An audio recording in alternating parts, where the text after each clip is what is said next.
Hello, bachcho. Let's read the given question. The question says infinite number of springs with spring constants k, 2k, 4k, 8k respectively are connected in series. What is the equivalent spring constant? So, to understand this question, we need to understand about the concept of series and parallel combination of spring. So, यहाँ पे हम बात करते हैं. Let's say we have two cases जिसमें we have एक spring है and it is connected to another spring and दोनों का spring constant कुछ अलग अलग है k1 k2 and it has been pulled with some force F, right? So ये तो हो गई series combination. अब ये series combination अगर है, so in that situation we need to understand for series combination, यहाँ पे हम लिख देते हैं एक point, force on both the spring will be the same. Force will be same, यानी कि दोनों ही स्प्रिंग सेम फोर्स एक्सपीरियंस करेंगी क्योंकि यही फोर्स अलोंग फर्स्ट स्प्रिंग भी जाएगी, सेकंड स्प्रिंग भी जाएगी, राइट? ठीक, तो ये एक इंपॉर्टेंट पॉइंट है. Force will be the same in series. अगर हम बात करें, अगर दो स्प्रिंग पैरेलल में कनेक्टेड हैं and both are hanged with some mass, let's say, या फिर एक फोर्स नीचे की तरफ इस मास से लग रही है, सो ये स्प्रिंग का कांस्टेंट k1 है, इसका k2 है. तो in that situation we need to understand कि पैरेलल जब भी कनेक्टेड होंगी स्प्रिंग, सो उनमें जो एक्सटेंशन है वो सेम होता है, राइट? फोर्स तो डिफरेंट हो जाएंगी दोनों स्प्रिंग में, लेकिन जो एक्सटेंशन होगा वो एक्सटेंशन इज सेम.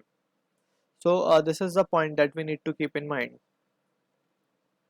या फिर displacement of the spring will be the same. ठीक, सो ये दो चीज़ें हैं important regarding series and parallel combination. अब यहाँ पे हमसे क्वेश्चन में also we need to understand जो फोर्स लग रही होगी स्प्रिंग के अंदर, जो कि रीस्टोरिंग फोर्स है, that is given by the expression F equals to minus of K X. In terms of magnitude it will be just K X, right? Minus यहाँ पे ये रिप्रेजेंट कर रहा है कि डिस्प्लेसमेंट और force, restoring force are in oppositely directed. So अब हम बात करते हैं जो हमारा क्वेश्चन है, उसमें हमें बोला गया infinite number of springs with spring constant k, 2k, 4k are connected in series.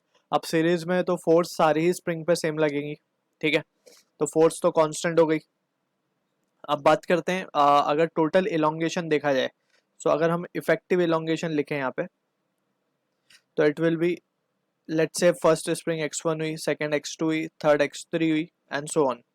ठीक, सो अब यहाँ पे from the situation we can write F x effective को हम क्या लिख सकते हैं, फोर्स अपॉन के इफेक्टिव,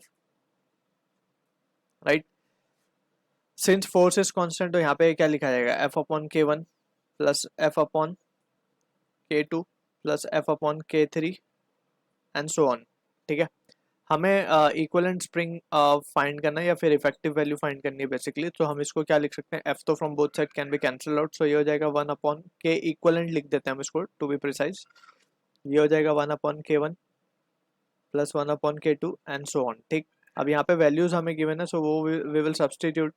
ये हमें गिवन है k, ये हमें गिवन है 2k, ये हमें गिवन है 4k, फिर 8k and so on, right?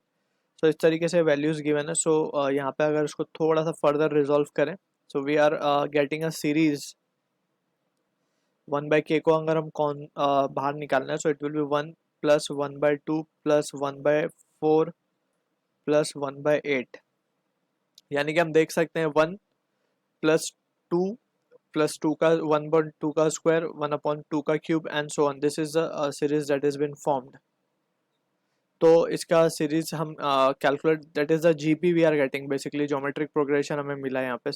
तो उसका अगर हम सॉल्यूशन देखें सम का, तो we can write S S can be written as. तो इनफाइनाइट सीरीज का जो सम होता है that is given by the expression for geometric progression, it is given by A upon 1 minus of R, where A is the first term, R is the common ratio. So यहाँ पे we can substitute the values now.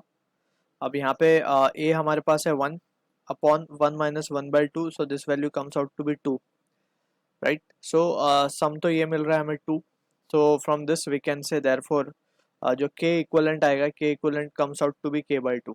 So this is the answer to the question. I hope you understood the solution. All the